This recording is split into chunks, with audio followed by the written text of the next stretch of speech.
welcome to another episode of the Nothing But Football podcast. I'm sure by now you know what it is. We're going to be giving you everything football related. First of all, my friends and fellow co-hosts, on the far left over there, we've got Chris, aka Uncle Curtis. How are you, Lucas? How are you pushing? What's up, my man, Chris? All good. You feeling good there, Mr. Chris? I'm not. My weekend was terrible. It was ruined on Sunday at 9:30. I went to sleep at midnight angry. I slept at 1, bro. We will definitely get into that. You know what's the worst about it? I got robbed the next morning, dog. Life can be tough. Yeah. And to my immediate left, I've got Mr. Potion. Hey, what's up, guys? How you doing? Hope it was a good weekend. Can't say the same. But anyway, we move. And myself, I'm Lucas. But now, before we get into the football, obviously football related, it's been quite a we've lost some legends. It's been a tragic week. So just after we recorded the last episode, we got the news that Diego Maradona passed away, as well as African legend Papa Bouba Diop. I think let's first start off at Diego Maradona, because we're a generation maybe just after. I think Argentina wins the World Cup in '86. We're born after that. But I think for me, I think the most iconic thing is his goal against England, where he dribbles that whole team. The hand of God, but where he dribbles that whole team from the center circle, stops, pauses, dribbles the guys, whatever. In every era, if I see that goal right now, it still looks beautiful. The closest thing that came to that was that Messi goal for Barcelona, where he ran half the pitch and took everybody on. But yeah, you can't replicate things like that. Yeah, you can't replicate that goal still looks beautiful, and you know, just that goal encapsulates a moment as to, you know, why that generation says it's the best player they've ever watched. Yeah, no, I believe that he really was one of a kind. I mean, he lived a life. He lived wilder than many soccer players. So yeah, rest in peace to him. Gave us great memories. Even after the World Cup, dog, when he was coaching Argentina. Yeah. When he was watching Argentina at the World Cup, dancing with random Nigerian women in the street. Which World Cup was that? Was that the? That was recently. It was the last World Cup. Brazil. That was the last World Cup. Yeah. Oh. So that man, he lived life to the fullest, man. Like, he died at 60, but that man lived. He lived. Yeah, he definitely did. One of the best quotes I saw from him was when he was talking about going to party with Pablo Escobar, when Escobar was in the prison that he built himself. Yeah. So Maradona said he had one of the best times and partied with some of the most beautiful women he's seen in his life, and that was while Pablo Escobar was in prison. Oh man, that man lived though. That man lived. Yeah, that man lived. And shout out to Papa Bouba Diop, Premier League. I wouldn't go as far as to say shout out. I'd probably say rest in peace. You know what I mean? I'm celebrating his memory. My bad. Don't pull peace signs out now. But a Premier League legend. Played for Fulham, played for West Ham, played for Birmingham. I think he won the FA Cup with Portsmouth. Was part of that very exciting Senegalese team in the 2002 World Cup. 2002 Korea opening game. Yes. Yeah. Al-Haji Diop went to Liverpool right after that. Amazing. Again, may our legends rest in peace. And all love and light be with their families and followers and everyone touched by their sad passing. But here we are again, guys, and it's been another week in football. I think last week we touched on the results and the specific results because it was, a significant point in the season. Nine games in, it's a quarter of the season. I think the table's going to start to take shape from here, and I don't know. I like the way we got into all the games, but I don't think we necessarily have to delve in as deep. I think there is games that we definitely do have to get into. Like this weekend, the game of the weekend. The place to start was Chelsea-Tottenham. Like I said in last week's episode, Mourinho's going to go for a draw. I do not see it being any worse than that, and we got a 0-0 draw. So typical Mourinho, as always, do not lose to the opposition away from home. You'll beat them at home when you have fans, but I hope they don't get fans up until they play them at home, so I can see if Mourinho does still have that advantage. But we'll see, because, as I said, that man's football, not for me. Boring. Mr. Potion. Now that's looking at a little bit of the Mourinho Spurs side of it. What do you think of the Chelsea end in that game? I think they were taking it easy because it is a top 6 team. Also, from Chelsea's point of view, you're going against the top side in the Premier League. I'm sure Lampard probably walked in thinking a point wouldn't be a bad idea. A bad result. Yeah.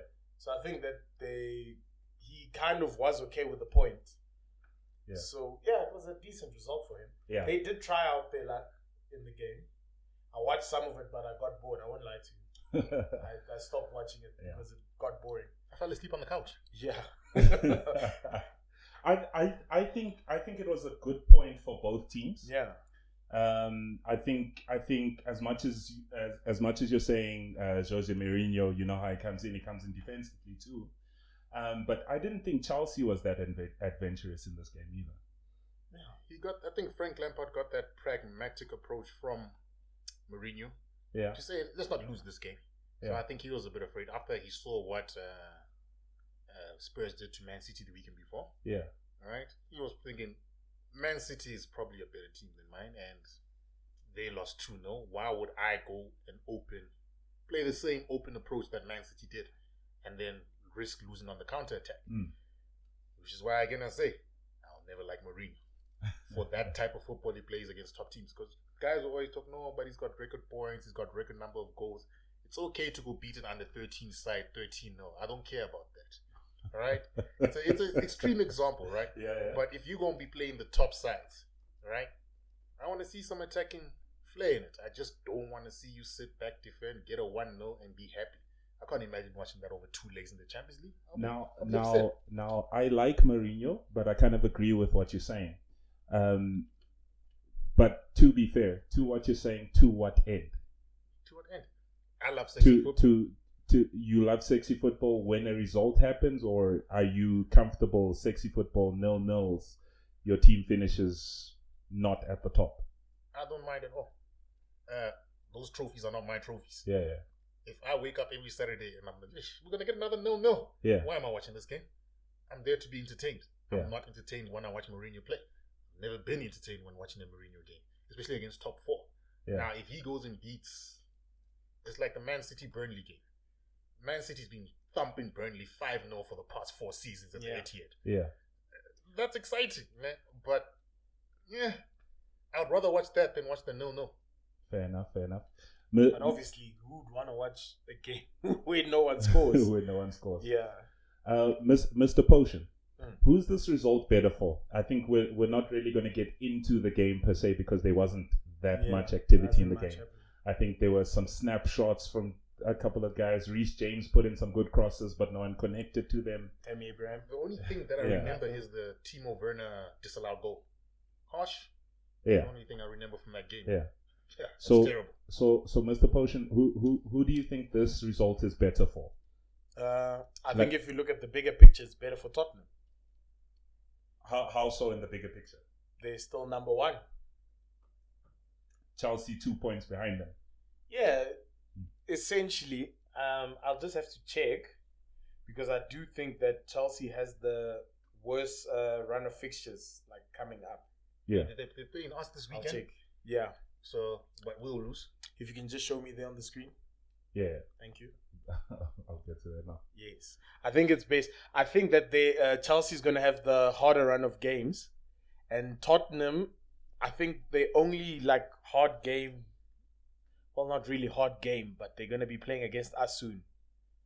So that's the only one where I can look at. Who do you think Jose is going to play for his Europa League squad over the weekend? Over this Thursday? Because it's Europa League on Thursday. Mm-hmm. Arsenal have qualified. In their group, it's still a toss-up. Yeah. All right? And they also playing Thursday. So if we playing them on Saturday, do you see Mourinho playing full-strength team to make sure he gets into Europa League? Or nah? I think he's gonna play second string side, and then put his strong bench players like the Canes. Who else? The Sons. I wouldn't say Ndombele necessarily, but he's gonna put his strong players on the bench just in case something does go wrong. Because Europa is very unpredictable. Every European competition these days is unpredictable. Anyone could catch hands. So you don't want to come there with a cocky attitude and end up landing with spilled milk all over you. So just to that point, Mr. Potion was making, just in relation to Chelsea's next run of fixtures in the Premier League, they have Leeds United at home, Everton away, Wolves away, and then West Ham at home. I don't think that's a bad run of fixture. So I think that's a very good point for them to get leading into that. Yeah. Is that Chelsea? That's Chelsea. That's a decent run of fixtures. Yeah. I see them having a problem with Leeds, though, because Leeds will give you hands if you're not on your game on the day. True. West Ham. West Ham. Guys, they're fifth on the log. Yeah. Moyes is doing wonders that side. I think Spurs has the harder run. Spurs' next game is Arsenal. What time? What time kick off over there? What time? It's at 6:30 on instead Sunday. of going to sleep angry. I get it. I get it. No, but also, I believe time, because if Tottenham are playing away in the Europa League, it will affect what team he even chooses, because even if you have to fly with Harry Kane and them to whatever country they're going to be going to in Europa League, right? Those players are going to be tired, even if they don't spend a minute on the pitch. So does Arsenal not have a Europa League game too? We top of the group qualify. Yeah, but you have a game on the same Thursday. They have a game. We have our position guaranteed compared to Tottenham. Yeah. Their group is tighter. Arteta can say, well, all my first team players are staying at home. Okay. Simple as that. And we're going to play at home, I think. Okay, fair enough. But just back to the fixtures. So they have Arsenal at home, Crystal Palace away, Liverpool away, then Leicester at home in the next 4 games. I think it's a tough run of fixtures for them. So I think, again, like I said, the point is good for both teams. I think Chelsea gets to go into a run of easier games, having not lost. Spurs goes into a run of tough games, but also having not lost. So I think it was a good result for both teams. Like we say, Spurs stay top. Chelsea is 2 points away from them. I think let's go on to maybe the biggest result of the weekend. all expected, because we know they do this every year. Yeah. But Man City gave Burnley 5-0. I think it's important to talk about this one before, because we noted last week that City had only scored 10 goals in 8 games. Yeah. So this obviously brings their goal scoring stats back up, probably gives them more confidence in that in their forward play. We have a hat trick by Mahrez. Chris, how do you see that game? How do I see that game? It was a game that, if we're being honest, if I was a betting man, I should have bet that they were going to knock Burnley 5-0 again, because at the Etihad they keep on giving them 5-0. All right, the players that scored is Mahrez. He hasn't really scored for Man City this season, but he did score, so a hat trick. Yeah. A hat trick. Give him credit for those 3 goals. The other player who scored was who? Who were the other 2 players? I forget, but they weren't strikers. Oh, sorry. Torres scored 1. Ferran Torres. Torres scored 1. And Benjamin Mendy. But then again, it's one of those things where I think City will struggle this season. They do not have a recognized striker who is scoring goals. Jesus was on the pitch for another 90 minutes, or however many minutes he was on the pitch for. He did not score a goal. Again, fair enough, his goal was disallowed. But if you are scoring 5, your team is scoring 5. Yeah. Right? If you're a top striker, you're getting 1 goal in that game. Yeah. Like, I cannot imagine in the past where Arsenal will thump a team 7-2 and Henry doesn't get a goal. I can't imagine a game where Van Nistelrooy is playing for Man United. They win 5-0 and he does not get 1 goal on the pitch. Though, if Kuno Guerrero was on that pitch and they're winning 6-0, how does he not get 1 goal? Yeah. So I think they'll still have the same problem. I'll see how they play this weekend, because I don't believe the finishing problem is sorted out as yet. Yeah. Because if we're being honest, it's Burnley for the past 4 years. They've beat them 5-0. 20-0 aggregate over the past 4 games. Yeah. And Mr. Potion, I think like he says, it's to sort of be expected in terms of the result. But obviously City not having their strikers on the score sheet, somehow we're finding something wrong in this game. But City is generally a team that spreads out their goals. Yeah. I think. Well, before we go further about that topic, I'd just like to point out that Burnley is 19th on the table.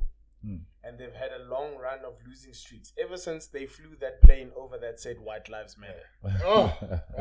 Just so you can't feel sorry for them. Even their captain was very, very ashamed after that game. So yeah, you're gonna get hands. You're gonna keep getting hands because of your stupid fan base. So, but besides that, you are right. Pep doesn't necessarily like playing that game where goals come from a single, avenue. He prefers that, any position can be a goal threat. So, yeah, I'm not surprised that Jesus didn't score because he's been off form as well. When you're off form, you don't put yourself out there in opportunities and players don't trust you as much as they normally would. So, I think that's maybe the only reason why he didn't find himself in scoring positions. So yeah, he's no Firmino. I don't see the point of him in the team if he's not scoring goal. Gabriel Jesus. Fair point. I do not see the point. He does not do well with hold-up play. He's linking play. Okay, I don't watch Man City. I think his link-up play is very good. No, his link-up play is good. I get what you're saying where you say Firmino, even though he doesn't score, you can still see his impact. Yeah. But yeah, he's also still he's a good player. He makes the runs, It'll be hard for me to say this for a Brazilian guy, but Gabriel Jesus, Emil Heskey. Same position. No. Just a better finish. And we're back, guys. Typical South African issues. No shedding or power cuts, dog. Yeah, it's a new way of new life now. What can you say? But at least we're back. Must be fortunate that they didn't do the whole night, bro. Hey. We're here. Now, where were we before we cut off? I was saying Gabriel Jesus is Emil Heskey to me. And I'll let you guys know why. Yeah. Before we cut, we're talking about he does not score goals, but his link-up play is good. Right? That's all Heskey did at Liverpool. Right? Now, Gabriel Jesus is a better player overall. But if you're going to talk about squad role, if he's not scoring goals as a striker, I'm going to compare him to Heskey.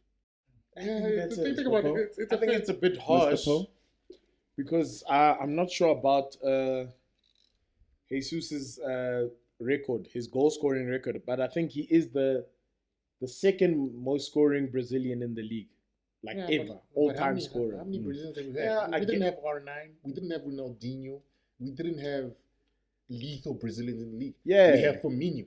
No, I get you. Firmino is the all-time top scorer of in the Brazilian category, but let's give him credit. I think comparing him to Heskey is a bit cruel.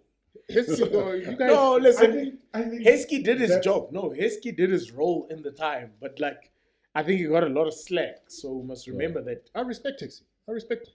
I think you're reaching with that one quite a bit, though. I see where you're going with it in that they held the ball up, so they're the same player. But let's look at how they did it. Jesus holds the ball up by running with it, good touches. Heskey held the ball up kind of like Fellaini. That's far, aren't you going quite far? So what? By twerking on players, basically. Lacazette-like movement. Pretty much. If he's comparing that to... But to me, it doesn't matter how you get to the end goal. If he's not scoring goals as a striker, don't get that nigga in my team. Right? Link-up play is great. Cool. Yeah, but when he's playing against 6'8" centre-backs, is he doing a good job, or we're getting somebody else to play? Or we changing tactics? Nah, so... To me, he's Heskey light, although he is the better player. He's just a shorter version of Heskey. That's all I can say. All right. And this is not based on skill or anything, just their roles in the team. I really don't know why, but Heskey light just sounds so harsh. It sounds very, very harsh. Let's go on to a team which we thought the season had strikers better than Heskey. Everton lost again to Leeds United. I'll let you guys handle it first. I got my strong opinions on Everton.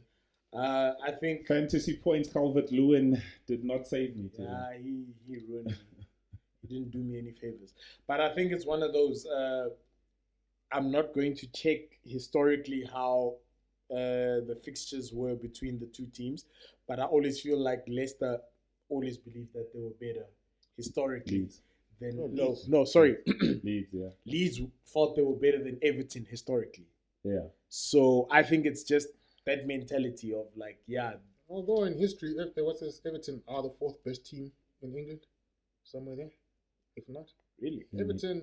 Everton used to be the ish before Liverpool was the ish. But now we're talking back in the 1950s, Yeah. 1960s. No, but I was gonna say before Leeds took their hiatus. I wouldn't be from the surprised if Premier Everton League. has more trophies than Chelsea. So get that team out of here too. Do you know how Liverpool started? Actually, funny story. Huh? How Liverpool Football Club started. Yeah. Everton used to play at Anfield.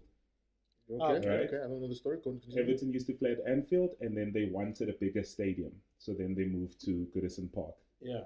The guys left over with Anfield now created Liverpool FC. Oh, that makes That's sense. very that interesting. rivalry. It makes sense why Everton hates But Liverpool. how do so you much. know this? Like, where do you go and look for this stuff? How do you know this? Even in the last episode, you come up with these weird quotes. Like, thank you, but how do you know this? I like weird things about football. No, but that's very interesting, actually. But you were saying, guys, the Everton game. How did you guys feel about that game? Eh. Besides fantasy points, I didn't really care about the game. Yeah. Like, but watching Everton, the way they've gelled this year, like it's been a revelation to watch. They're that team that you didn't expect them to find their way so quickly, but they did. But it seems as though the little problems are coming into light. I think it's a case of where you realize that your whole squad has to be good, Yeah. right? Because they have good players in particular areas. And while that was the new thing, there's James Rodriguez here. He plays the ball like this to Calvert-Lewin. Calvert-Lewin has the one-touch finishes. Richarlison runs at goal. Eventually, teams will realize, stop them. Then your centre-back has to pass. You have Michael Keane. Everything else. You have Yerry Mina. You have A a good team, but they still need to climb a I've few got a levels for me. couple of strong opinions about Everton. First of all, I have to go off on people on Twitter that were saying James Rodriguez is the greatest thing to happen to the Premier League when he had all those assists. Nigga, the Spanish league sucks. The Italian league sucks. The German league sucks. Stop trying to push this La Liga whatever that they play better technically. We don't care about better technically. Am I entertained? I'm not. All right? So don't tell me about James was at bench at Real Madrid. He did nothing.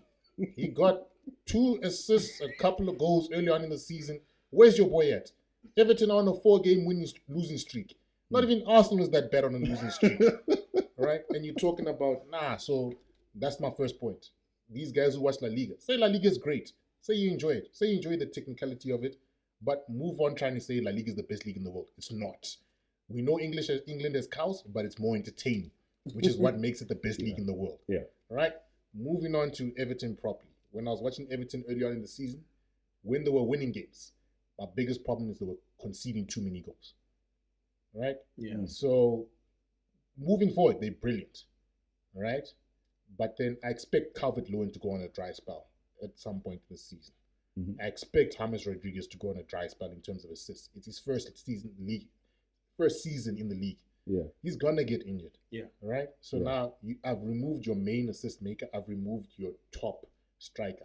It makes sense to me why Ancelotti is saying that if Ozil is still in the Premier League and comes to me on a free next season, I'll take it. Right? Because that's another player that would give you assists. Right? But Richarlison, great player, but he's not going to give you 20 consistently. Right? I think he can. He can, but he hasn't done it. So when has he done? 20 goals a season?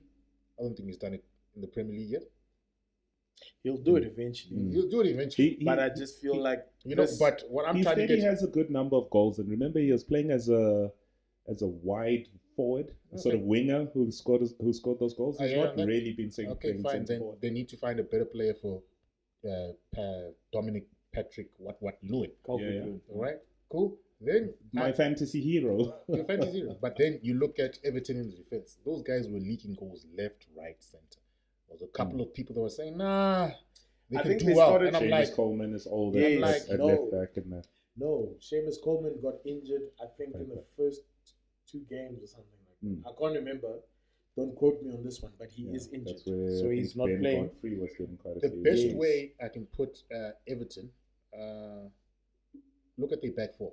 Mhm. Name me the back four. Lucas Digne, Michael Keane, Yerry Mina, Seamus Coleman if he's fit, but it's been Ben Godfrey, I think. Which of the back four can fit into an Arsenal squad and be better? Into Arsenal current squad, Lucas Digne. Yeah, Mina. Nah. Yuri Mina in place of who? Gabriel. All right, but That's how terrible No, they are. in place of- let's in, stop this, in fairness, if you want to have the comparison to Arsenal, let's go on to Arsenal. Arsenal played a home match against Wolverhampton Wanderers. The score ended 2-1 to Wolves. You can start. Where did we start in this game? Because I was looking forward to watching this game because I think Arsenal's team right now is a bit physical. Yeah. And I wanted to see them coming up against another physical team because I just wanted to see what that would look like. And it was interesting to see. I think Adama Traore and that did have quite an influence in the game physically. I thought Arsenal was a bit unlucky in the game. Yeah. Arsenal was a bit unlucky. To tell you the truth, I feel like tactically, Arteta made some wrong decisions. Because I think it was the last time we played Wolves. We played them last season. And it was the tactical masterclass that he had, where he played Ainsley Maitland-Niles on the left wing. And Maitland-Niles essentially marked Traore out the game. And like everyone was raving about him. And that's how Wolves actually said, hey, we want this guy. Because I think they had a feeling that Doherty might go. Yeah. So he was supposed to be the replacement player. And then they decided to play Tyranny as the guy who's covering Maitland-Niles. And yeah, basically Traore had fun with him. I think we should have went 5 at the back again against that Wolves team. Lack of creativity again. So 5 at the back. Maybe don't concede a goal. We might get a lucky goal with Aubameyang up top. But I'm tired of watching Arsenal in the league. What would 5 at the back have given you? Tyranny on the left of the 3 centre backs. Yeah. And Niles on the left hand side. Would have done what? He pocketed Adama Traore in Leicester. Okay. Oh, I'm trying to see where it's going. One thing I don't notice these slight jabs that you're making. No, I'm trying to follow This where nigga's it's going trying with to. the formation. Yeah. No, but So, yeah, yeah. no, I'm just joking with you. But I get you. I think I don't know. Saka didn't really have a game that I don't remember his performances necessarily. But at the same time, I'm not going to take a 19-year-old kid and put Arsenal's problems at his feet. Yeah. So he had a game where he didn't do much. I don't blame him at all. Yeah, true. He got into the England squad. He's doing well. He's been last week against when we lost against who? When we drew against Leeds. Yeah. He came on the pitch. He made us look like he's going to score. So I don't expect that type of consistent performance every week from him. But I'm going to put this squarely at the manager's feet. Give me some creative players. Put what at the manager's feet? That is not The lack of creativity. Okay. Yeah, because now, if I can ask you a question, Mr. Potion. Last week, Arsenal had a 0-0 draw at Leeds, and we kind of said Leeds played better than them. Yeah. So this week, did Arsenal at least correct the performance? They kind of did, but it's just I think Wolves killed us on the counter. They were prepared with Podence and Neto. The guys just ran. Adama Traore was the one creating the space, and then those two just basically ran. Like, because we feared Traore. And then to a point where we ignored Neto and Podence. And those ended up being the 2 guys that scored because we feared one player so much after Jimenez got injured. So I believe that, yeah. Would you expect your manager to have seen that? Because, I mean, Wolves tend to play a consistent 11. If you've been paying attention in the last 3 games with Wolves, I've been paying attention because of the fantasy. They've been getting me points. So if you've noticed, Neto and Podence have been having a little like a little Drop peak. share. Yes, Yeah. they've been going up in terms of scoring goals and creating chances. Yeah. So, if the coach had been monitoring the Wolves' performances, I believe that he would have seen as soon as Jimenez got injured, he would have seen that this is their plan B. But once Jimenez got injured, they assumed, okay, we've got this game now. Top goal scorer is injured. We can basically just have our way. But on a side point, right? That's what I have against the more tactical astute managers, right? The ones who concentrate too much on tactics and say, hey, let's have a plan B. Sometimes I want a manager to go, my team is better than yours. You beat my squad. All right? So, irrespective of what you believe the other coach is going to do, here's what I'm going to train my team on. Yeah. All right? And that's where I believe you get beautiful football. Like, when you watch Ronaldinho play, do you think he cares about what other players are doing in training? That man is on some, I'm going to get on the pitch, I'll dribble you, you will not be better than me. Okay. All right. But you see, the problem now is that I believe that Arteta's doing what you're saying, because he believes that no matter what side we play, we're going to do the same thing, i.e. keep possession. But I get what you're saying there, but to me, he's still very tactically rigid. But yeah, that's the thing. He tells people to go go in their roles. Like with Pepe, when he plays Pepe, hey, defend. Hey, Joe, leave Pepe up top there. I find similarities in him than Unai Emery of that thing, as in like, hey, guys, essentially it looks like if those guys lose possession, they'll be in shit. So what I'm hearing is you're both questioning the manager at different angles. What's he doing right? For me, he's doing right. What does Arsenal have to build on? Because this is a run of bad results now. I think it's the creativity, and not necessarily that we don't have creative players. It's the sense of nominate certain players to basically take those risky passes. We don't take risky passes. So and to Mr. Curtis, I'm asking, what is it that Arsenal are getting right? Structure and defense. Structure and defense. I know we considered 2 goals over the past weekend, but in general, structure and defense, it's well. To me, where I feel he went wrong, he overcorrected something, and it's too much structure. Kind of like Pep, I think somebody said Pep. It was you who told me, Lucas. Pep with these, in soccer, there's normally 12 zones. He put 15, what. Yeah. Don't move away from your block. No, I do not want to see that at my football club. It's boring. If I'm going to see whoever on the right wing consistently, I'm not going to watch that, because I'm not, sharp, the ball is going to end up, which is what I hate about Pep football. So move away from that structure. Sometimes give players free-flowing football. Ronaldinho is great because he's Ronaldinho. This is why Messi just has a bit more, how do I put this? He has a bit more style. Not style. Discipline than Ronaldinho. Okay. Right? Okay. Which is why lifestyle-wise, yes. So if I can just explain one thing first, what he's alluding to there is most coaches divide the pitch into 12 pieces. Pep Guardiola divides it actually into 14 pieces.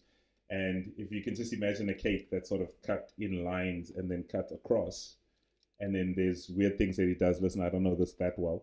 There's weird things that he does that in maybe one channel, not more than 2 players can be in that channel. So because he likes his wingers high and wide, the fullbacks will now come into centre midfield. That's with the whole Pep thing.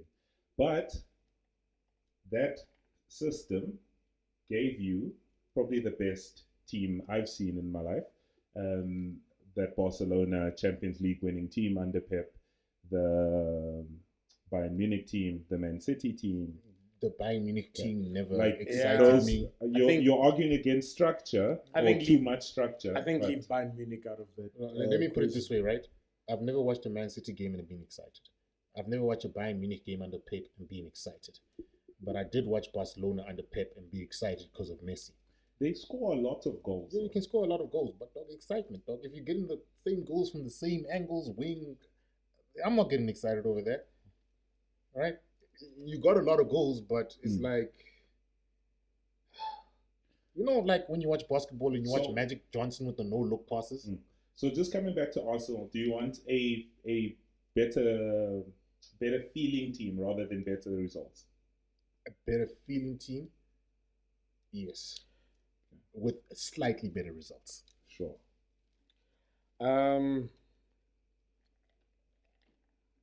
I feel as though... Just want results, yeah? Yeah, no. I feel as though we just lack like certain pieces, and they need to give the players some sort of freedom, like to play and essentially show their skills, that like the reason why they're there. Yeah. Constantly requiring the players to keep possession and stuff like that. I think it's killing their creativity.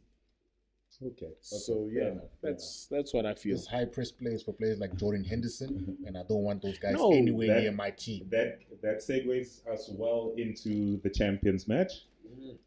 Liverpool played away at Brighton and gave us a 1-1 result.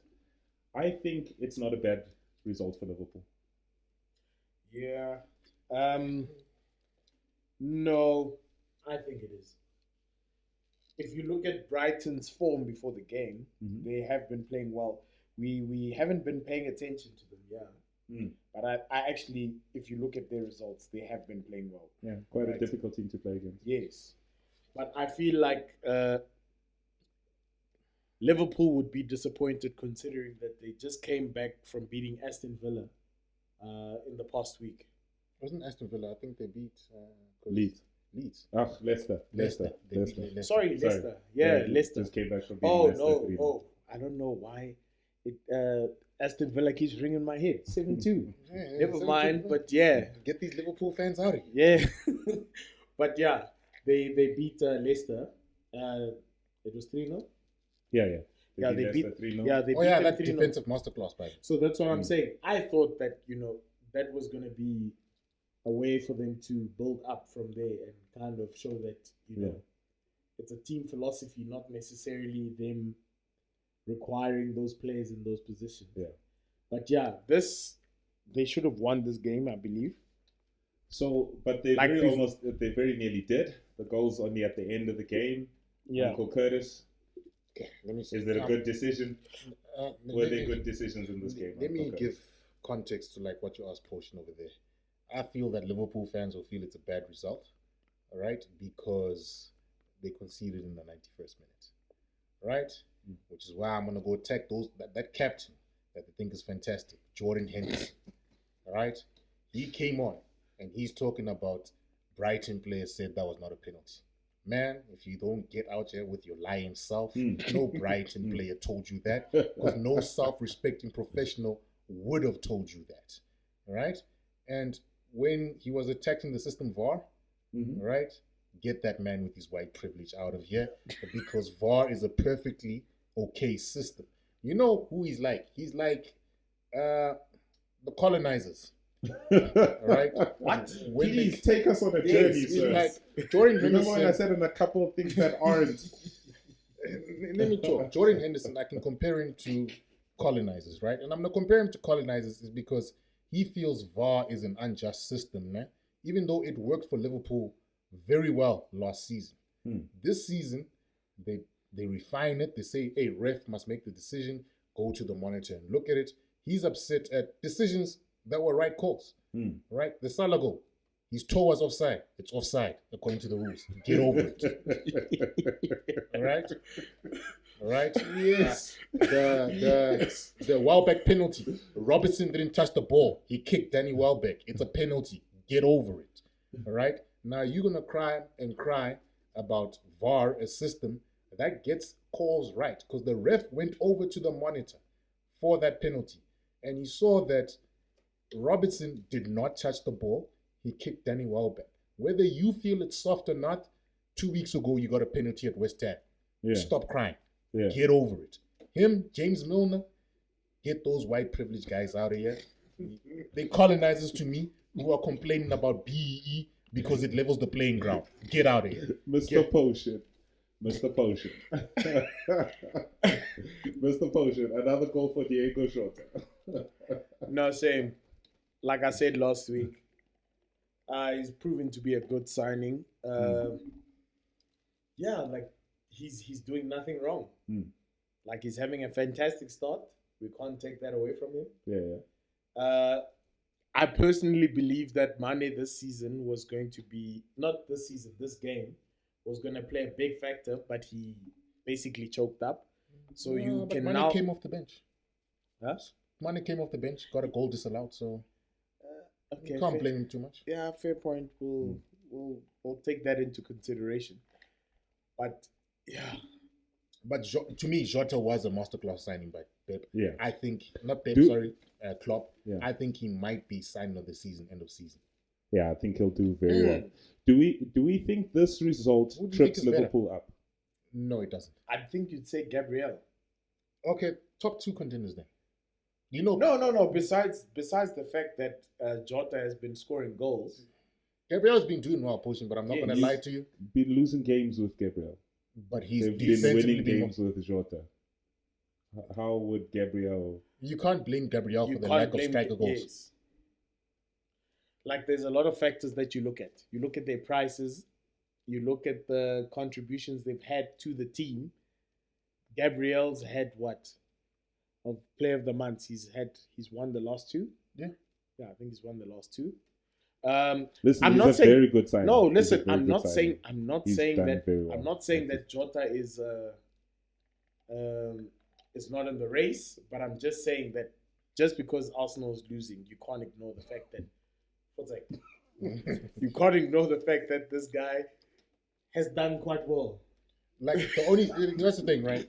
I'm gonna go with against poaching, yeah, all right? Because you all know I'm about fair players. Yeah. So Gabriel never mentions in my mind because I'm about fair players. Okay. But if Jota was English and white, I'm not mentioning that guy. Do you think this result trips Liverpool up in any way? Who's the next game? Somebody check that for me. Because to me, it always depends on games. Because they're playing Ajax in the Champions League very soon. And when they play Ajax, I think this time they might lose against Ajax. And if they lose, that'll be 2 home losses at, what do you call this thing? Anfield. Because I think they're playing Ajax at home. Oh, in the Champions League. In the Champions League. So that might be 2. Then I want them to take that shaky form into the Premier League. They play them today, actually. They play them today. Okay. So later tonight, we'll see what happens there. And then who do they play in the Premier League on the weekend? Wolverhampton Wanderers. Wolves do me a solid. If you lose against this team, Wolves coming to Anfield, where Liverpool has a what game unbeaten run? I don't care. If Wolves lose this game, I'm accusing the Premier League of match fixing. I just feel like it. Then it's Wolves. After that is Fulham. Then it's Spurs and Crystal Palace. Okay, so that's a manageable. It's a manageable. So to me, it's Wolves. Where you could rotate your team. It's Wolves, Spurs, Crystal Palace, the hard games. That Fulham game is an easy win for me. Even though they beat Leicester the other day, but I told you guys Brendan Rodgers is a choker, so I don't care about that result either way. But then the other 3 games, tough games. Not as hard as it could be for other teams, like with the Spurs run of fixtures. Yeah. But yeah, tough game. That's why I say, do you think that result trips them up? Because they still joint top. They should draw against Wolves. They should beat Fulham. They should draw against Tottenham. They should beat Crystal Palace. And then the rest of the season, Liverpool still comes to who they are. They're champions. Why are we looking at them week to week as if we don't know, as if they don't know how to do this? I think we forget. They're Blackburn to me right now. I forget with the Brighton game that potentially Liverpool could have lost this game. As much as they could have also won it, they could have potentially lost. Brighton gave away because Brighton got a penalty. Missed it. Mopay. Yes, Mopay missed the penalty. That could have changed the game as well. In fairness, I hear you, but Liverpool doesn't give you many of those games. As comparison to other teams, why aren't we looking at them to say they've got champions mentalities? They will go on to with Van Dijk, Trent, Gomez missing. They will give you more chances. Yeah, we have to question that mentality. Okay, fair enough. Because this was like, if you compare last week's game to this week's game, if the results were reversed, then we'd be like, okay, sharp, at least they've got stuff on track. But now that they went and beat Leicester, and then they come and draw to Brighton, that's showing a little bit of inconsistency that many would be worried about. In fact, to me, the fixture list is actually very kind to them because it's Wolves and then Tottenham, right? So Wolves is a tough game, but imagine drawing against Brighton, then you play City, then you play Arsenal, then you play Chelsea. You banking on maybe 3 points out of 9 over there, right? But when you play Wolves, Fulham. So then, Spurs. to sort of back to my question, do you think the result trips them up? Not really, because I think at the end of that run of fixtures, do you not, from how you see the fixtures, see them still being near the top? I still see them near the top because I expect 4 out of 9 points there. Yeah, they'll still. I mean, they played the teenager centre back today in that game. Yeah, they'll still be fine. But I think it's one of those games that you, if you look at it like as a whole, those are the points that you don't want to lose. Yeah. Like you shouldn't be losing those points. Yeah. You should be making sure that you capitalize on those points. Yeah. And then just going on to my team, Manchester United got a victory which took them all the way up to 9th. Well done. Well done. Well done. But I will not even hate. Well done. But when you start to study the table, Man United is 9th, but 2 points away from 4th with the game in hand. Yeah, no, you did well. You did well. You did well. I won't lie. There was a point where, like, I saw the score. The game in hand would take them joint 3rd. Yeah, I think. But Solskjaer is going to do a Solskjaer. So just going on to the game, how did you see it, Mr. Paul? For me, I think you were unfortunate with the start. It was a great free kick from Ward-Prowse. The first goal. The first goal is Ben Narek from a corner. Yeah, so it was set piece goals. So those are always the luck of the draw. So I can't necessarily say they charged you guys, but the way you guys came back, it was a good performance for you guys. 2-0 down at halftime. Yeah, you made the right changes. Your goalkeeper's head wasn't in it, so you had to get. He got injured. Huh? He got injured. Fine, say he got injured. Then make yourself feel better. But we didn't make excuses for Luis getting injured and playing half with concussed. Take it. Exactly. Lost. We won. Yeah, no, but I'm saying a substitution. But I'm saying we lost. We had a guy bleeding on the field, but we didn't take him off. We took that risk and we lost. We conceded all our goals when he was on the pitch busy bleeding. But you must just realize that, yes, they took him off because he just conceded 2 goals. Sometimes you just got to tell that. He got injured. David De Gea jumping across to try and save the free kick. His knee crashed into the post. After the second goal? Yeah. For the second goal. He got injured, conceded in the second goal. Okay, so he's no worse than David Luiz, who stayed on the pitch after he conceded 2 goals. No, that goal is in the 20-something minute. He soldiered on until half-time. Yeah, but he conceded 2 goals, so he was shaky up until the 20th minute. Okay, fair enough. My thing is that... But anyway, let's get on to the performance too, right? Because watching the game, I think it was... If you watch the game, Man United was never out of the game. It was an early corner, same goal they conceded to Southampton in the same fixture at the end of last season, but it's a goal from a set piece. It's a cheap foul given away and a goal in the top corner. But all throughout the first half, United is creating chances, missing chances. The goalkeeper palms one out to Bruno, and somehow that's not a goal. Like it was crazy. Second half. Sorry, may I ask something? Yeah. If you're saying that that substitution of De Gea was because he was injured, what happened to Mason Greenwood? Seemed better than Martinelli. No, it seemed rather tactical to take off those 2 players who kind of didn't play well. It was. Like, that's what I'm saying. De Gea's head was not in it. Greenwood was not as effective as he should have been. And they were taken off. For me, it didn't necessarily seem like a move of like, okay, De Gea is hurt. Yeah, he might have had a little niggle. He probably could have, if he was having a good game, they would have kept him on.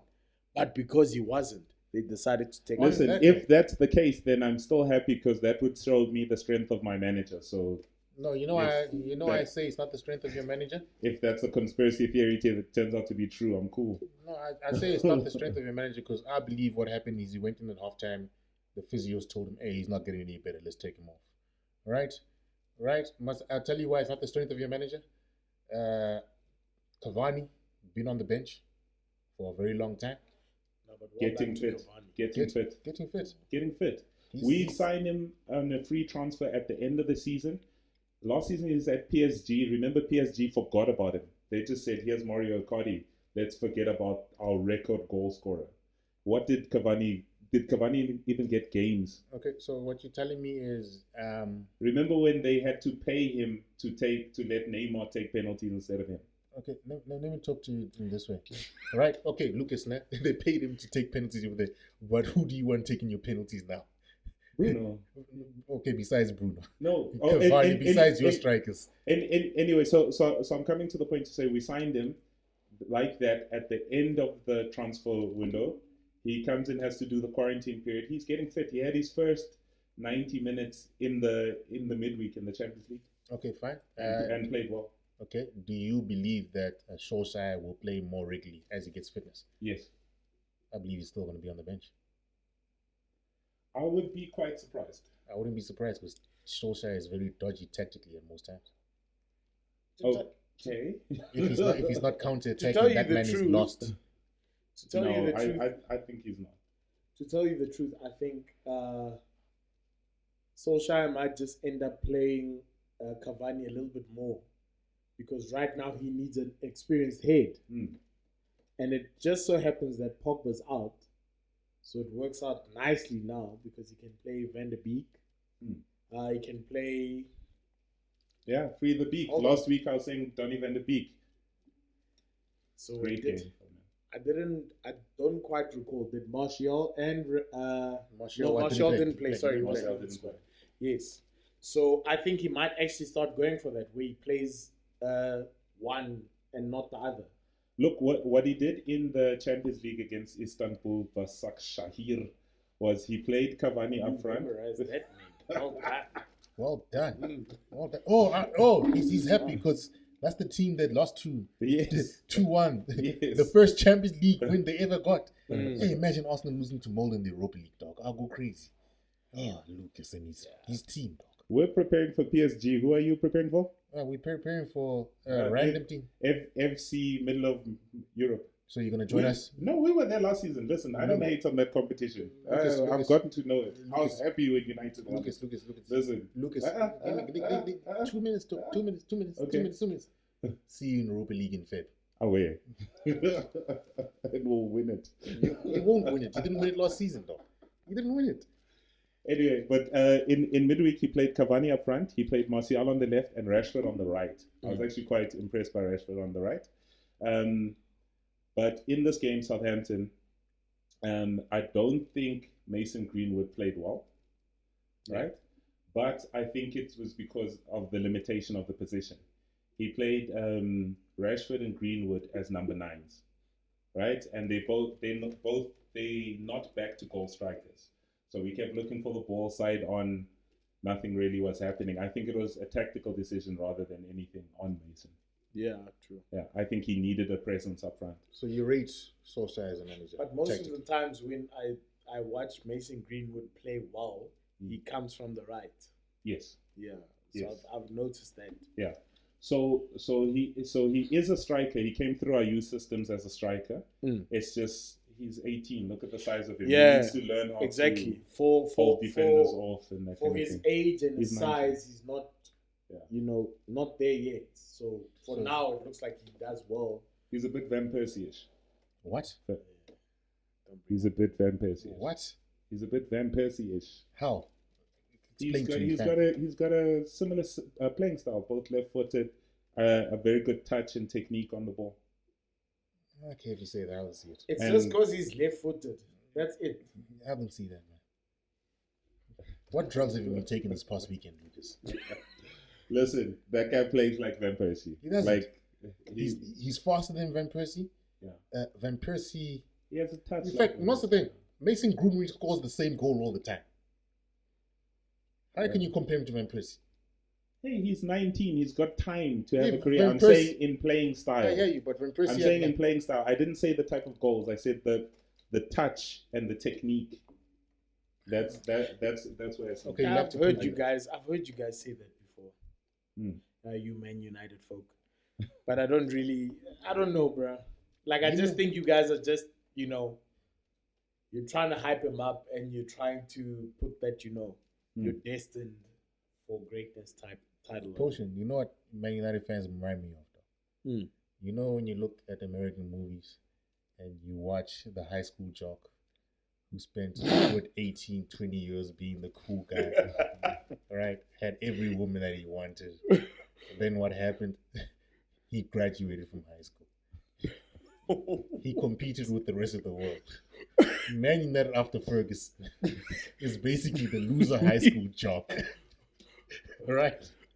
Who doesn't know they can't get a Beyonce anymore because When you join the bottom of the barrel, and this is how the bottom of the barrel welcomes you. Thank you for keeping our seats at the bottom.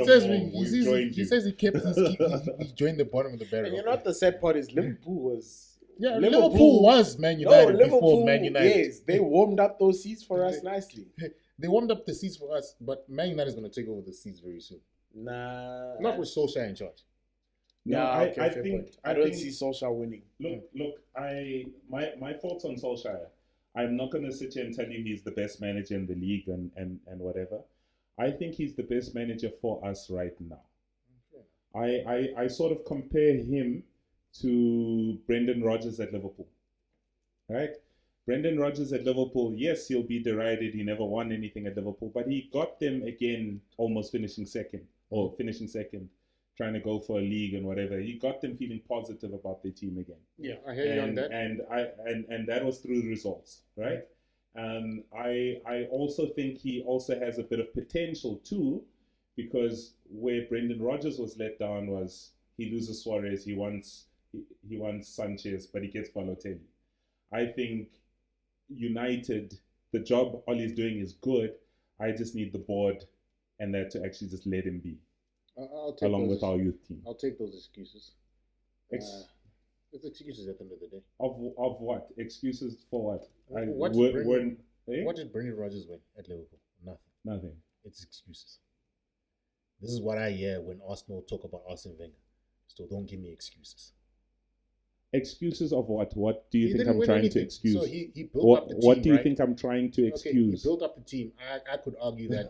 Okay, fine. I could argue that Brendan Rodgers was lucky a manager like Klopp came in after him, because there's been plenty of managers that built up a team, and then the manager after that ruined it.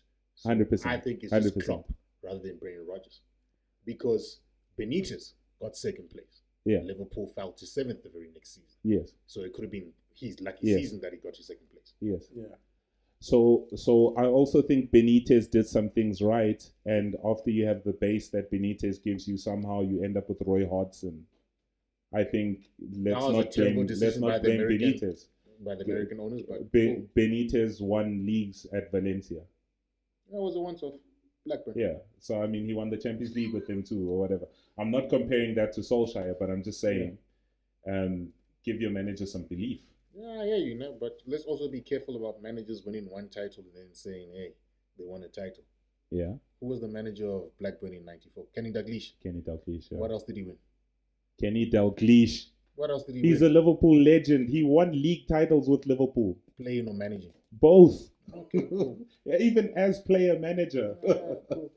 Cool, but what I'm trying to get at over here is, right, what happened to Blackburn afterwards? Is Blackburn in the Premier League currently? No, they're not. All right. Wait. Where's this point coming to? Let's not give too much reverence into a person winning one. Okay, but your point being, we're talking about Manchester United and we're talking about Ole Gunnar Solskjaer. So, are you? Oh no, I was responding to Brendan Rodgers. I don't like that man. Oh, okay. No, I'm just saying I don't think we have the best manager in the world.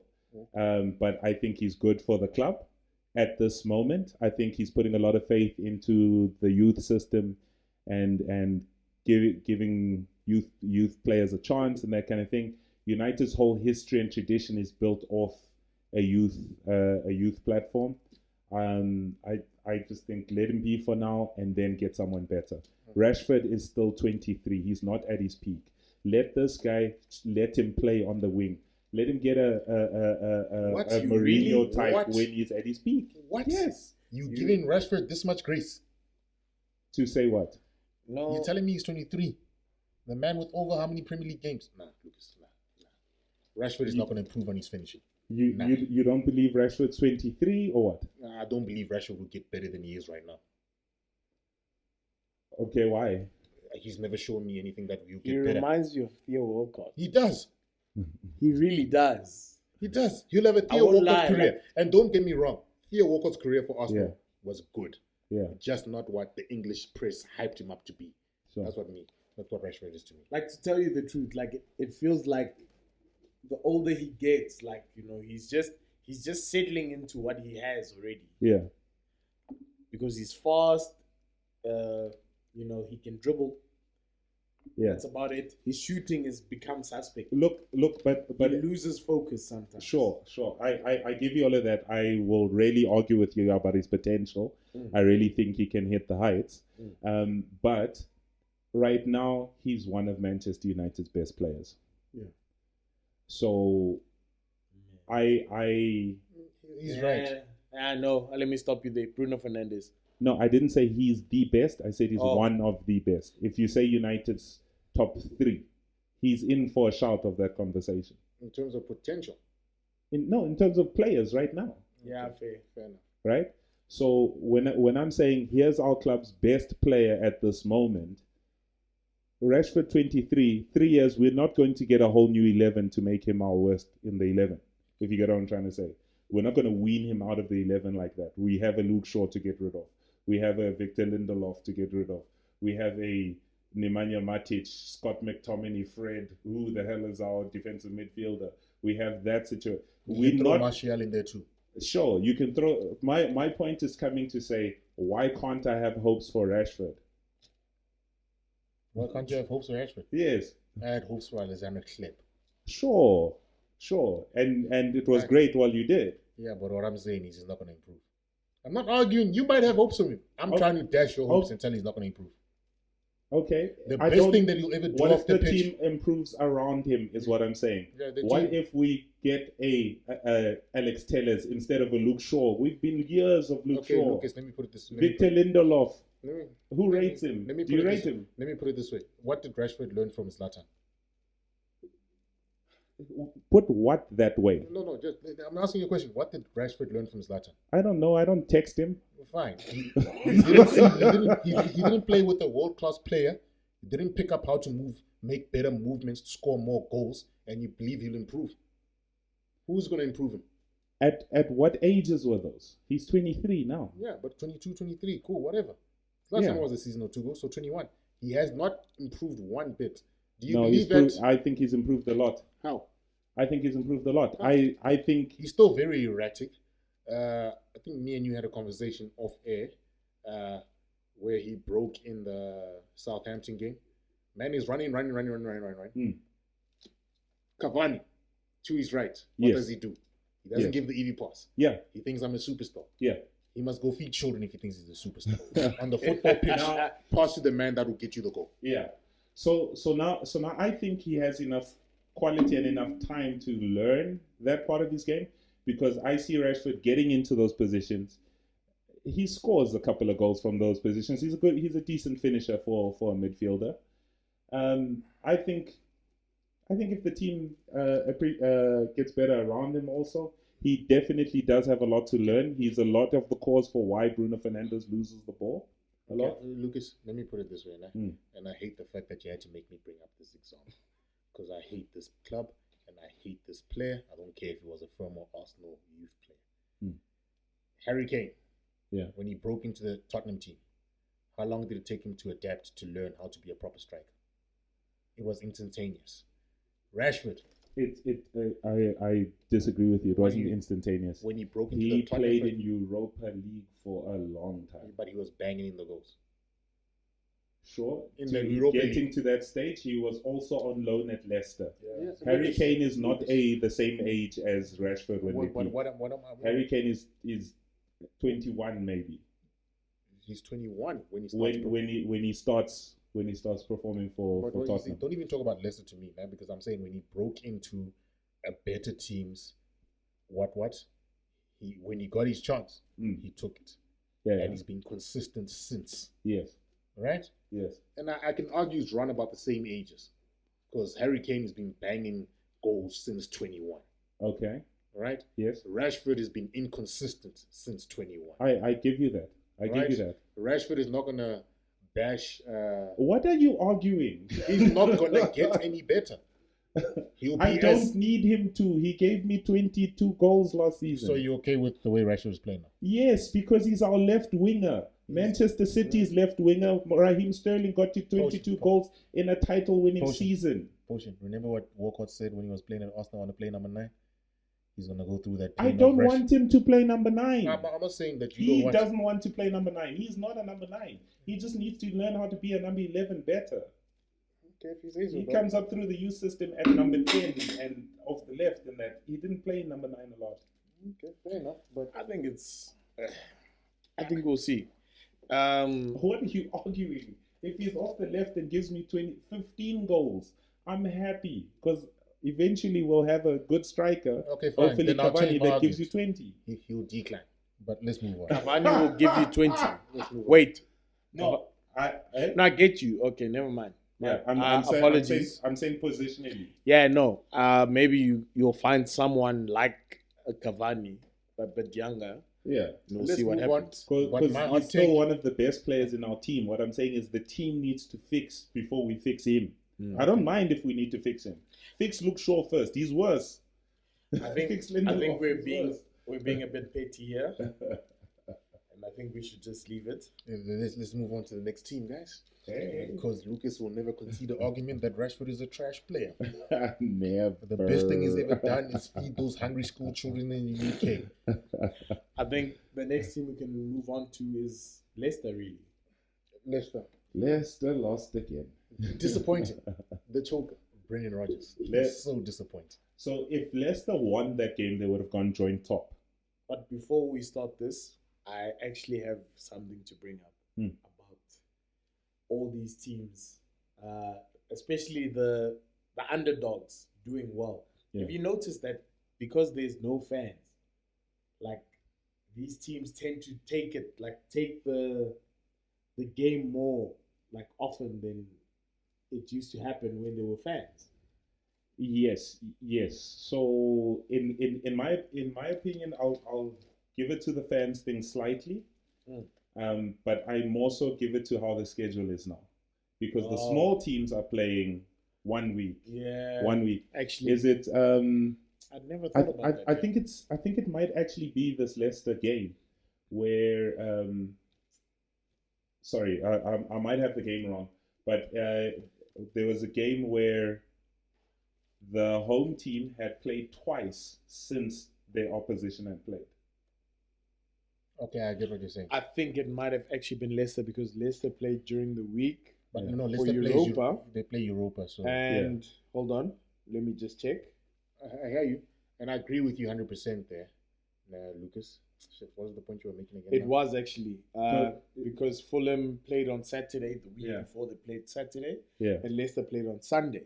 Yeah, essentially Sunday and Thursday. Yeah. So okay. Oh, okay, that makes sense. That makes sense. So the schedule is tough. That's why the bigger teams keep coming back to ask for 5 subs. Yeah, because they're like, our workload is crazy. Oli after our game in Istanbul where we lost, but that game was the late Champions League kickoff in Turkey, and then we played the Saturday game, first kickoff 12:30. So the team gets back Friday AMs. Yeah. And 24 hours later they're playing. So he was in quite a fit about that. Oh, so it's basically every top team is gonna have that type of thing because Klopp was complaining about it as well. Yeah. Right? But then when you talk about that whole thing of the bigger teams playing harder games or more games, like Champions League and stuff like that, makes sense why Tottenham is top of the league. It makes sense now. The smaller teams are on top. It makes sense to me now. I think talking about Leicester in their loss, I think Fulham played for their lives. No, they did. Fulham played for their lives. I think Fulham almost played a 6-4-0, and they caught Leicester on the counter attack. I think was it Ademola Lookman that scored the goal? Yeah. Ran over to the bench and picked up Scotty. Papa Bouba Diop's Senegalese number. His Senegalese shirt. I think that was a beautiful moment. But I think Fulham defended for their lives. Yeah, I guess with them especially, you can't come back to the Premier League for the second time and get relegated again. Yeah, they hadn't won a game yet. Yeah. And it's also another point that I'd like to bring in. When we were talking about the Premier League clubs feel like they're playing too much games. I saw a couple of Pep saying that these guys are not getting the joy in football anymore and stuff like that. If Pep doesn't get out of here, mate. Pep doesn't get out of here. You're talking about joy of football. Yeah. When the Oak is earning £350,000 a week. Yeah. No, but I feel I like do not care if you do not enjoy the football. no, I think No. that the joy conversation came from the time when guys were going on international break.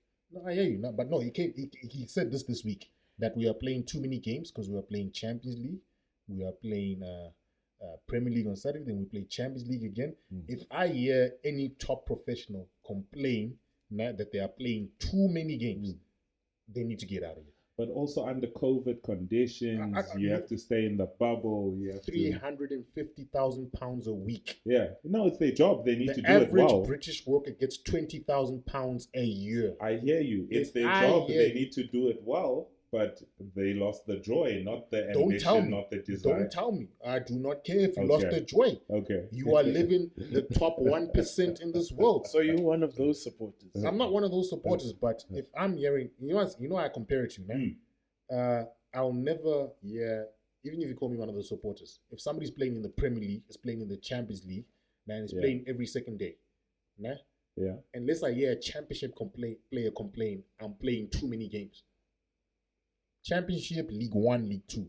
If they come and say, guys, I'm losing the love of football, nah, because I'm playing too many games. Okay. I will hear those guys' chats. Okay. Not when you're a top 1% earner. I do not believe you're losing the love of football. You're losing the love of earning easy money. That's what it is to me. Okay. Maybe they're also missing time with their families because they have to be in the bubble. You earn £350,000 a week. To me, you earn £350,000 a week. Yeah. But aren't problems relative? Problems are relative, but you're earning £350,000 a week. Fair enough. To train for 6 days and play one game a week. Fair enough. Fair enough. Oh, that was Jordan Henderson and James Miller that irritated me with those comments. Yeah. So that's why I had to address it. So guys, just sort of rounding up. What's your feelings on the state of the league title chase at this point in the league?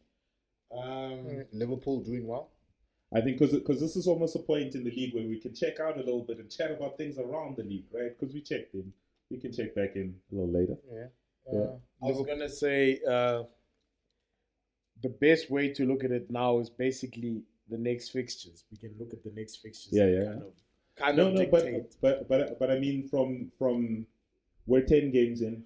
Tottenham's top talking of the about the league. Yeah.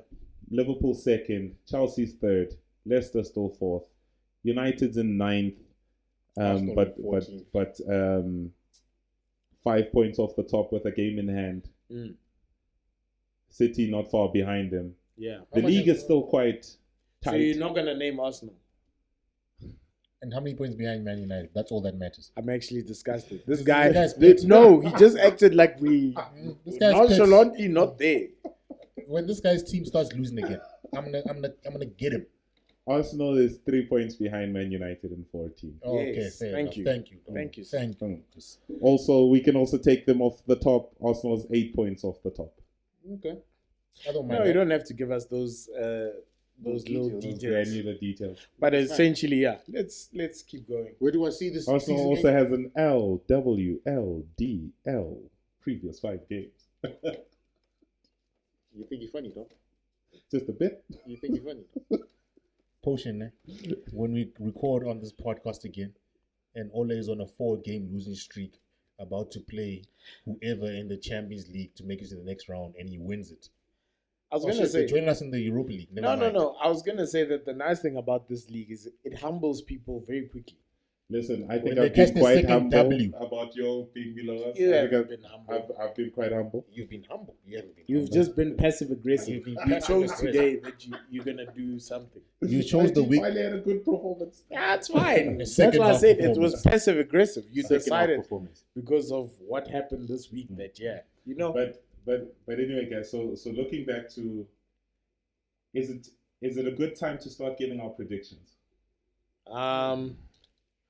Personally, for me, I don't think it is. No, I don't think we can. 10 games in, I a don't quarter of the way through. I don't think we can give any predictions this season. I think the only predictions we can give is that Tottenham and Liverpool will be somewhere in that race. No, not Tottenham. Yeah. Do you think it'll be a 2-horse race like it tended to be? No, I think it'll be closer. Or do you think it'll be a runaway victory like Liverpool was last season? No. 6-horse race. 6-horse race. Top 6. I think that this And I season, don't include Arsenal in that top 6. yes, I think in this season there's too many games that have there's too many upsets in this season. You know which So you part can't- will let me know that the You guys are league- sitting on the fence. No, you know We're which 10 part. games in. Okay, fine, but you know which part of the league season will let me know where the league is going? The run of December, January. You're sitting on the fence. Hey, I'm telling you, nobody's running away with it. It's going to be a battle with Sure. top 6. Who are the top 6 then? It's going to be Liverpool, Yeah, City, yeah, Tottenham, yeah, Chelsea, yeah. Leicester will fall off. I think the last 6 is very open. Who's the 6th? The last 6 I'm it not could gonna be talk open. Who's about the 6th? I'm not going to talk about it because The- unless Arteta fixes his creativity in Jan, Arsenal's going to finish in 10th again. So okay, he's sitting on the fence by saying he sees a 6-team title race. Are you sitting on that same fence? I won't necessarily say 6. I'll probably say 4. I'll probably say Tottenham will be in the run. Mhm. Liverpool most likely favorites. Mm-hmm. City will be there. Mm-hmm. And who else? Chelsea. That'll be the top 4 race there. And even though I add Chelsea in that top 6, I still don't rate Frank Lampard as a manager. Get white privilege out of it. Fair enough. I think it will be a 3-horse race. I think it's going to be Liverpool, Spurs, and City. Spurs. Yeah. Spurs. Yeah. With Højbjerg. Get Yes. out of here. Yes. Get out of here. Yes. No. I believe in the Mourinho factor that much. I don't. Why do you have so Well. much faith in Mourinho? Because he's a top quality coach. He's a boring coach. Yes, he's boring, sure, but he's a top quality coach. No, I don't believe it. He's a top quality coach. I think what he did at Chelsea the first time, what he did at Inter, what he did at Real Madrid, what he did at Chelsea again. I think he's a rich child with spoiled tendencies. I don't like that guy. You think what do you think of his football? What do I think of his football? Yeah. It's boring. What do you think of his career? What of his career? It's great. Okay, so that's why I think Tottenham But have he's a great coach who's boring, but might boringly take them to a title challenge. Okay, fair enough. Is where I If think, Tottenham win the Italian league, they'll win the league. because Because he's boring football. okay, so but he brought his boring football to England and won it 3 times with his boring football. 3 times in England. That same league you're saying he's too boring for. Yeah, He but, won that same one 3 yeah, times. won it 3 times, but Blackburn got a league title. I don't put much emphasis into those things. Okay, so you won't put much emphasis into it if he wins a title with Spurs. If he wins the title with Spurs, he's a great manager to me then. Fair point. When last did Spurs win a title? It's I don't know. been, it's It's been been like crazy 60 years long. or something. Yeah, But it's even been on that that long. tip, guys. Chelsea was 50 years before he gave them a Chelsea title the first time. Chelsea was 50 years. Like a fair point. He does have a record of Yeah. doing the impossible. He took Porto to the Champions League final. But Porto was always a big team. Porto was always a big team, but he won the Champions League with That them. was during a crazy run of results. I remember during around about that time period, Greece won. I think what you call this? These things that chicks follow, these star sign things. Yeah. There was a lunar moon eclipse that happened, and Mourinho was born at the right time. That's what took them the league title. I don't believe in his magic. So you say Mr. Potion. Keboloi, basically. Keboloi.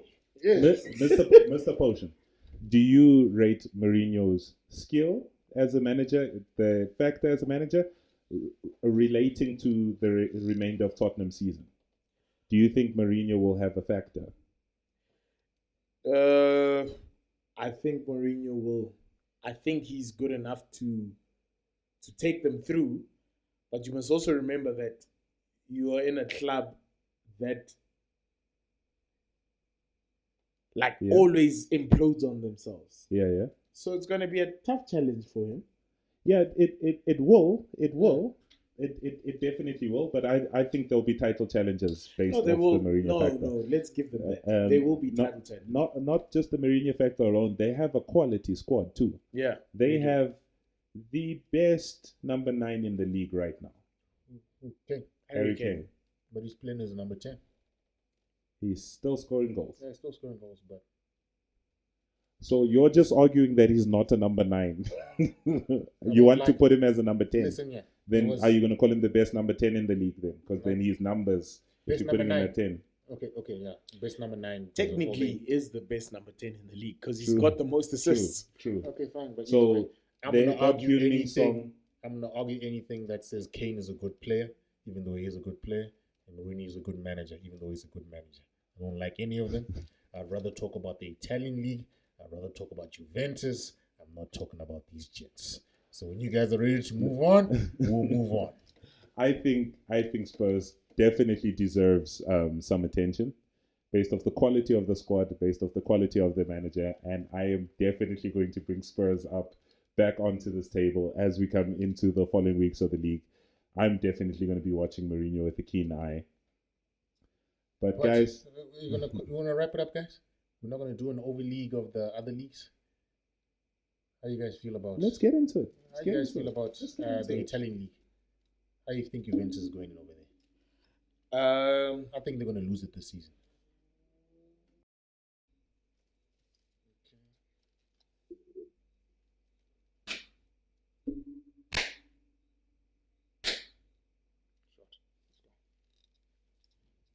So, how do you guys feel about the Italian league, guys?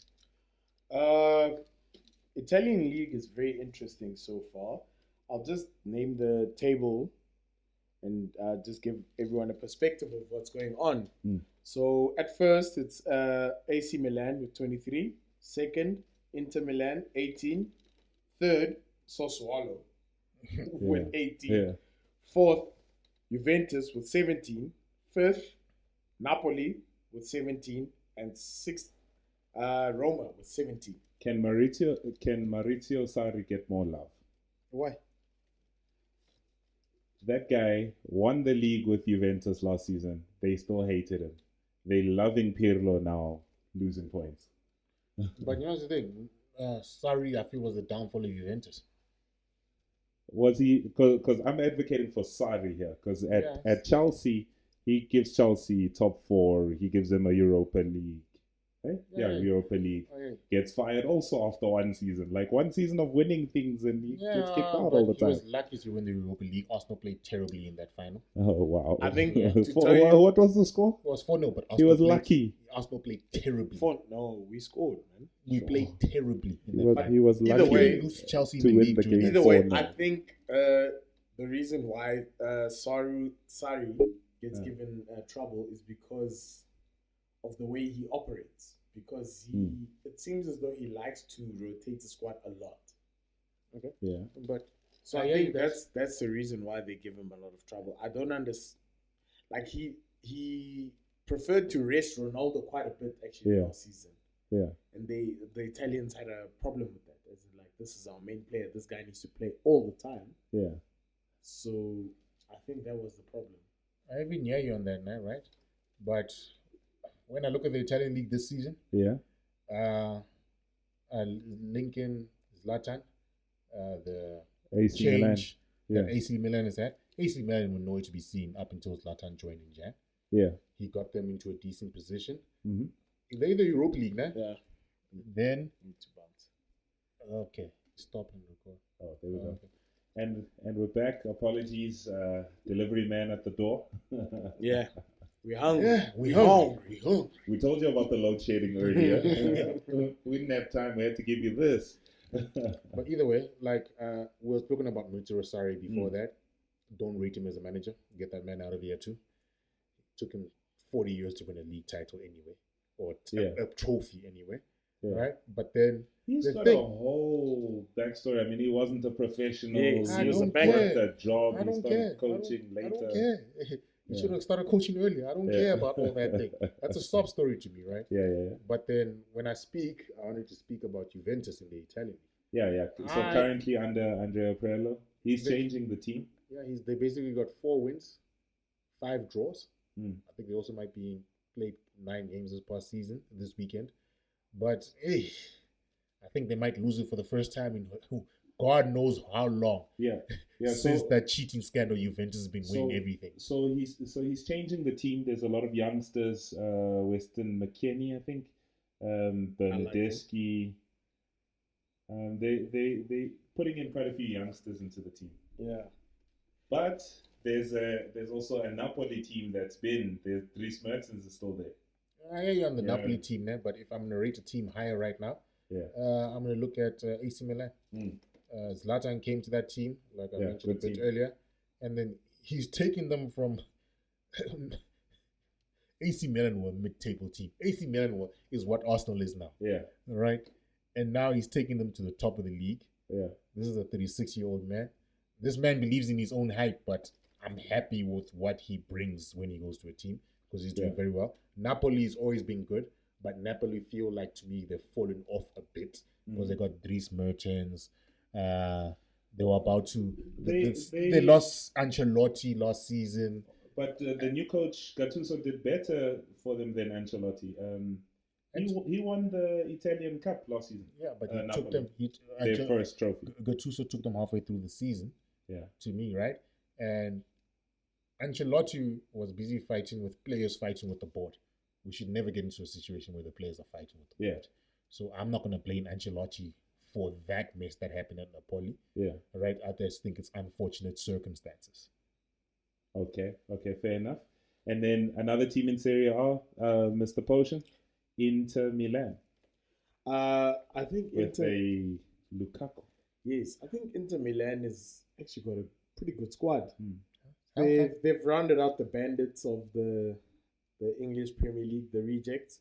The two worst players at United, best players at Inter. They took a beating again in the Champions League to Real Madrid. Red card. They did give Madrid the beating the previous week before, so I'm not going to blame it for that. But you gotta give Inter that they've been building something solid to go through the season. A quality coach, Antonio Conte. He won a few with Juventus. Yeah, very decent. I think Juventus won the league with Chelsea. They might finish third this season, behind AC and Inter. I want to go back to the early 2000s, man, when AC and Inter were dominating everything. Sharing the stadium and dominating. You want a competitive league there. They've won 8 in a row. Yeah, true. 8 or 9. It will make things interesting. Szczesny looking like keeper of the year out there. Guys, La Liga. Real Madrid is and Barca. Horrible form. Barca as well, horrible form. I'm not really sure of the table. Let's talk about the state of Real Madrid and Barca, Mr. Curtis, while he has a look there. So let's start with Barca. So Barca, we saw the big hoo-ha about their president. We saw Lionel Messi wants to leave and such. That whole conversation. A little bit of change in the squad. I mean, Martin Braithwaite or that guy up front. What do you think the state is of Barcelona? Barca, another thing that for me to give the state of Barcelona, I think I'll have to give the state of the Spanish league.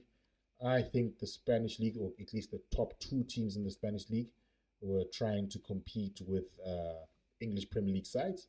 Yeah. And because the English Premier League sides have so much more money, Barcelona and Real Madrid made a bunch of messed up financial decisions. All right. When I look at that Barcelona wage bill, my God, Messi on ridiculous salary, Griezmann, ridiculous salary. But those are salaries higher than the Premier Leagues. Yeah, higher than Premier Leagues, but that's what they did to keep those players, I feel. Right? Ridiculous release clauses. Yeah. So I feel the way they set up in Spain, it's to their detriment. Because I think in Spain, the TV money is not shared equally. Yeah, but that's to their benefit as Barcelona, as Real Madrid. Yeah, but I think because they're not in a competitive league, the best way I can sum up the Spanish league, right? Leeds United signed Rodri or Rodrigo. Yeah. From Valencia. Yeah.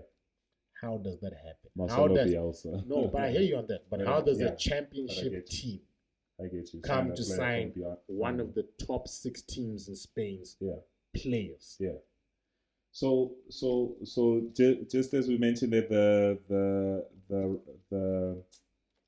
the television money isn't split equally in Spain. The Premier League sells you the package as the Premier League. So all 20 teams, you take it or leave it. Spain, each team fends for themselves. So Real Madrid has a TV deal. There's, we've seen in previous years that small teams only get a shirt sponsor when they were going to play Real Madrid. or something like that. So coming to you, Mr. Potion. We talked a little bit about the state of Barcelona. Let's talk about the state of Real Madrid. For me, I'll blame one person for the state of Real Madrid. And I'll blame his ego as well. And I'll blame it on Zidane. Yeah. Zidane has done a lot of change. Yeah. Has made a lot of changes to Real Madrid that have been quite beneficial for them. Yeah. They've lost the title of Galacticos. Yes. That lost Galacticos title. Yes. But in that break, they decided that they're going to build from the ground up. Yes. But it became to a point where if you weren't Zidane's favorite, now you fall out of, you don't play. But they took the league last season. No, they did. But they took more due to Barca's problems. Yeah, I was going to say it was more Barcelona's failure than Real Madrid's success. Because if you look at them, it was Sergio Ramos, I think he had 12 goals in the season? Yeah. He scored quite a few. Yeah, you look at that and you think to yourself, how is a defender scoring that much? I understand Sergio Ramos is a great player. Yeah. But you start to think to yourself, there's something fundamentally wrong if that's where your goals are coming from. Yeah. Which also brings me to the point. That's why I think the other leagues want to create that super league when the Barcelona president left in that cloud of rain. 100%. It's because they can't compete with the Premier League for money 100%. anymore. But yeah, it's another chat for another day. And viewership. I mean, yeah, fair. When it's Real Madrid versus Cadiz, I think viewership drops. You know what's the funny thing? I wouldn't mind that Super League, because I know Arsenal will be there automatically. Because historically, Arsenal is a top 4 Premier League side. Sure. But in the Super League, you'd have to play against other Super League quality teams. If we get the money for the Super League, it might look like the NBA. Okay, possibly. Yeah, I wouldn't mind that. I don't want that league, though. Don't get it twisted. I'm okay with the Champions League. I don't want that league. Yeah, I like football the way it is. So, Real Madrid and Barca, who's better positioned to just be the dominant force in Spain? Madrid. Mr. Potion, I'll ask him to elaborate just now. Let me get your answer. I think it's a bit unfair to say Madrid because of what Barcelona is going through with Messi. But I think it all depends on what Barcelona does once Messi leaves. Yeah, Messi needs to leave Barcelona for Barca to improve. No, the thing is he's going to leave, so we need to have that conversation a little bit in the future. Have they not been at least preparing in some sort of scenario? By the looks of it, no. Especially considering this summer's transfer season debacle, those men weren't ready for. Okay, so you're asking, what will they do if Messi leaves? That's kind of similar to what will Spurs do when Gareth Bale left and they spent the whole money on a whole bunch of terrible players or players that weren't so great. Like, so that's possible that could happen. Are they that close to crumbling? Yes, because even when you give that Tottenham example, Tottenham got that Gareth Bale money. Yeah. Won no trophies ever since they got that Gareth Bale money. Yes, so that's why I'm asking: is Barcelona so close to that? Are they one player's cash day away from? If we use it, we win. If we when don't, I put this distinction go right, that far down. when I put this distinction, I don't want to say that they're dependent on Messi the whole career, nah, because Barcelona were ruthless. They got rid of Ronaldinho, Eto'o, Zlatan was there. They got rid of him. Okay, but what happened is they got so used to Messi dominance, that they didn't recruit properly. I blame Barcelona's transfer policy ever since they tried to side Thierry Henry. Stay away from Arsenal players.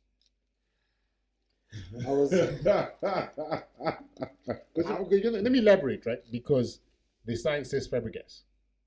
They didn't need Fabregas. No, I'm not going to let us go back that far because they've won things since. They've won things since, but I'm saying they've won things since, and let's talk about where they currently are. Yeah, because I think we're losing focus on. Yeah, because we're talking about Messi. Messi might not want to be there, but they've got the rest of their squad. I think their problem is they let the good ones grow too old. Right? Jordi Alba.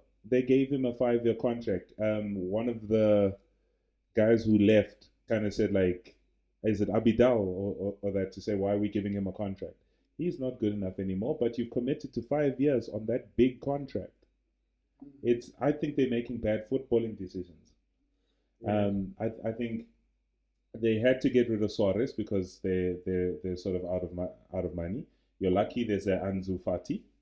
Yeah, I was about to say that Ansu Fati is their next big thing, essentially. There's Ansu Fati and there's Pedri. Racism might get him out of that league, though, Ansu Fati. I don't think so. And that man has been hearing too much stuff. He might leave that league. Actually, already, he might leave that league. I forgot what they called him. They said he runs as fast as a Negro in running through a street market or something. Yeah, it was hectic racism thing. So it's a Brazilian newspaper.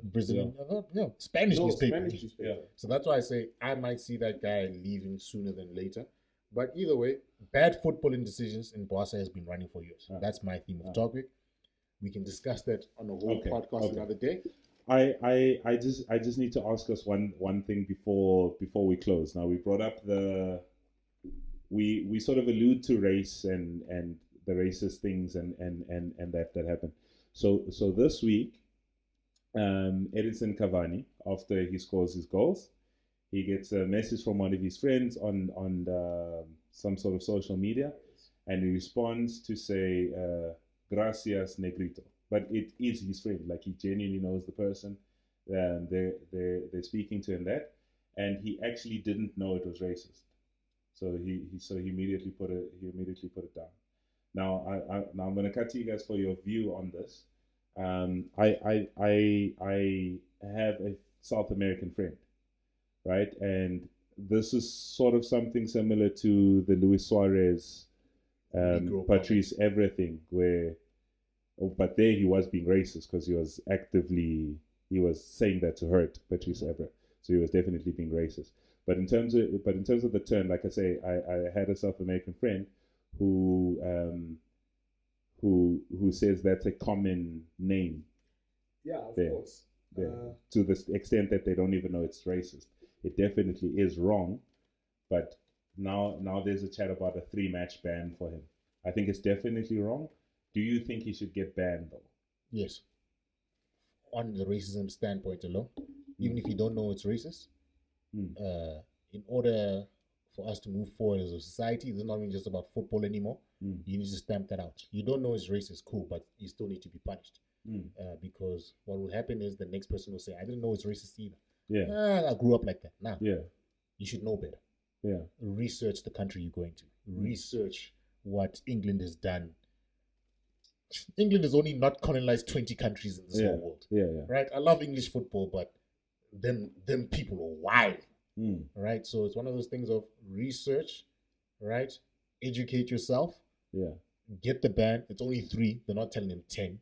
What's a 3-game ban? Yeah. And it hurts Man United, so why would I be upset? But now, Mr. Potion, can you imagine getting that 3-game ban and somebody who actually was intentionally racist gets that same 3-game ban, and you're in the same... You're kind of grouped in the same... Yeah. To tell you the truth,